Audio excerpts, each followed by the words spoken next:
राज्य सरकार ने केंद्र को आश्वस्त किया है कि हर हाल में राज्य में नल जल योजना का लक्ष्य 2024 तक पूरा कर लिया जाएगा। केंद्रीय जल शक्ति मंत्री गजेंद्र सिंह शेखावत ने गुरुवार को पेयजल एवं स्वच्छता विभाग झारखंड के साथ प्रोजेक्ट भवन में समीक्षा बैठक की। इस दौरान जल जीवन मिशन की समीक्षा के क्रम में कहा कि झारखंड में समय पर योजना पूर्ण हो जाने का उन्हें भरोसा है।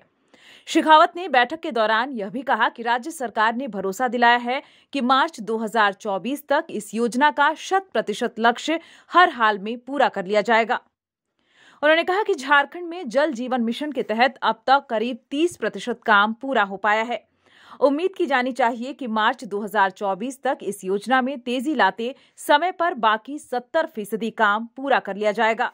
पूरे देश भर में 57% काम पूरा हो चुका है। इस हिसाब से 11 करोड़ घरों तक नल से जल का पानी पहुंचाया जा चुका है।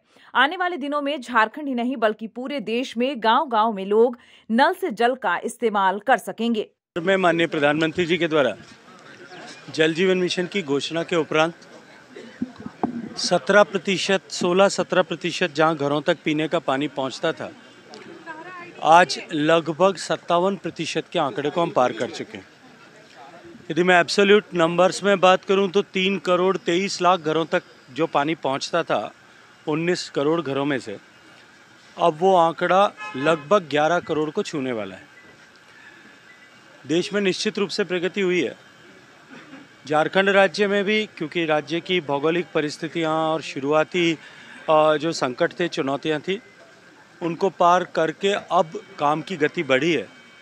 कुल 66 लाख कनेक्शंस जो देने हैं देश व प्रदेश में, उसमें से लगभग 29-30% पर अब तक पहुंच चुका है। शेष बचे हुए घरों में से 15 लाख घरों में काम चल रहा है।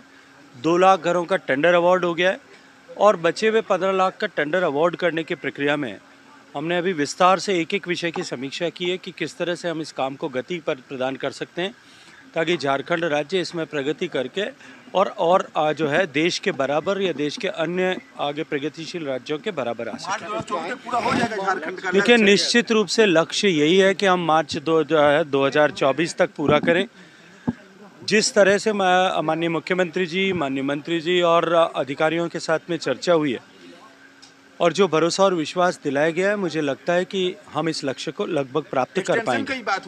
मंत्री मिथिलेश ठाकुर के मुताबिक झारखंड की भौगोलिक परिस्थिति जटिल है, इस कारण योजना शुरू होने में थोड़ी देर हुई है। राज्य में 61 लाख घरों तक नल से जल का लाभ दिया जाना है। इसमें से लगभग 20 लाख घरों तक पानी पहुँचा दिया गया है। इसके अलावा बाकी बची योजनाओं के लिए टेंडर हो चुका है। जल्द ही वर्क ऑर्डर जारी करके काम शुरू कर दिया जाएगा। और समीक्षा के क्रम में जो हमारी स्थिति थी 2019 में, और उससे हम अभी काफ़ी आगे हम पहुंच गए हैं और जो लक्ष्य है हमारा 61,20,000 घरों तक शुद्ध पेयजल 2024 तक पहुंचाने का, उसका हम लोगों ने रोड मैप पूरी तरह से तैयार कर लिया है और काफ़ी तेज़ी से हम इसकी ओर आगे बढ़ रहे हैं और हमें उम्मीद है कि हम लक्ष्य को प्राप्त कर लेंगे। लेकिन कुछ जटिलताएँ हैं, उस पर भी बात हुई है। माननीय मुख्यमंत्री जी ने उन जटिलताओं से अवगत कराया है माननीय केंद्रीय मंत्री को और उन्होंने भी आश्वासन दिया है कि इस पर गंभीरता से विचार करते हुए, क्योंकि हमारा राज्य जो है और राज्यों की अपेक्षा यहाँ की भौगोलिक स्थिति, यहाँ की आर्थिक स्थिति भिन्न है, तो माननीय मंत्री महोदय ने अब आश्वस्त कराया है कि जो यहाँ की समस्याएँ हैं उससे वो पूरी तरह से वाकिफ़ हुए हैं। और माननीय मुख्यमंत्री ने ये भी कहा कि अगर पहले ये 3 साल के अंतराल में पहला दौरा हो रहा है माननीय मंत्री जी का, अगर ये दौरा पहले हुआ होता तो हम और आगे होते। न्यूज विंग के लिए रांची से मनीष झा की रिपोर्ट। इस नए साल में भी हमारा साथ होगा, दिलों में वही विश्वास होगा, है हमारा वादा, अब बनाएं इंडिया को मजबूत ज़्यादा। Wish you all a very happy new year. Delhi public school admission going on. RTE से भी एडमिशन जारी है। CCTV से लैस क्लासरूम, अत्याधुनिक लाइब्रेरी और लैब की व्यवस्था, योग्य शिक्षक, म्यूजिक टीचर संवारेंगे आपके बच्चों का भविष्य। गर्ल्स बॉयज के लिए हॉस्टल, RO के जरिए पेयजल समेत तमाम मूलभूत सुविधा। तो जल्द कराएं अपने बच्चों का एडमिशन। Delhi public school.